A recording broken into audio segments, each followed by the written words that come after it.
Hi everyone, in front of me I've got HONOR X6A and let me share with you how to activate automatic system updates on this device.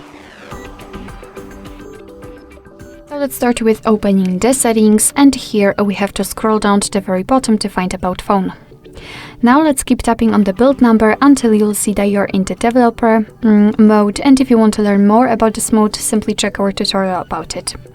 After that, we have to go back to the general settings and enter system and updates and tap on the developer options. Right here, let's scroll down a little bit to find this automatic system updates option. Simply tap on the switcher to activate this option, and from now on, your device is allowed to apply the updates whenever it will be restarted. So you do not really have to manually update your device.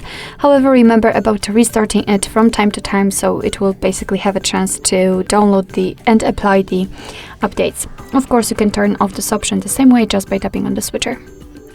Alright, so that would be all. Thank you so much for watching. I hope that this video was helpful, and if it was, please hit the subscribe button and leave the thumbs up.